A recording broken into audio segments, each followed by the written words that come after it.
Hello guys, for today's video guys, may gabi sa inyong tanan guys, nakulutoon karon nga kutob nga isda guys nga tail ugod may gali kay na kay 100 money. Nakapalit gi ko aning lami kayo nga isda gisuroy ganiha.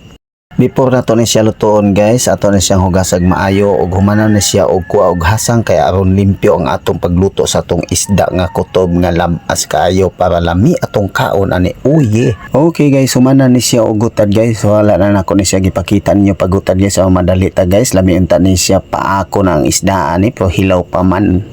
Okay, niya na dayon ang atong isagol sa atong pagpaksiw aning isda karon nga tilugon. Nero tanawan ninyo niya ako mga lamas nga unsa ni siya nga klaseng lamas, luya, aho, sibuyas ay para lami ang atong kaonan ni og nero din suka nakaandam na gisagid ako mga style ani sa pagluto og magpaksiw ko para lami kayo makri mauyi. Okay guys, alisaw na ko nilutoon ang isda nga tilugon guys. Ipakita sa nako ni ang mga lamas nga akong ginutad guys. Niya. Okay guys, ako na nitak ang rice cooker para masugod na tagluto. Okay guys, ako na ilunod ang oil pa isulon na akong lamas.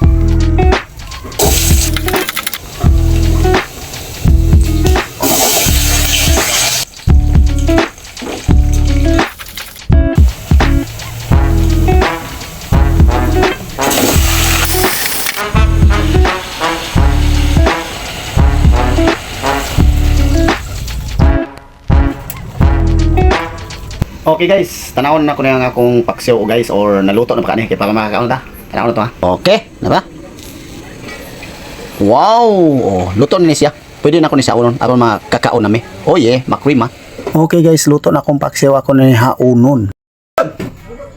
Yan ba guys, ipakita na ko ni ang akong giluto nga paksiw nga naluto na. Oh, lami kay gali suso pa. Ug na nakapisto na din sa lamisa ug ako ipakita ning uban ako nga sudan.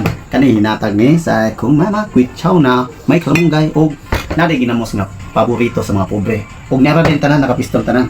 Oh, be. Ako din tilawan unsa kalami ang akong inunon paksiw. Yeah, makrema. I love you.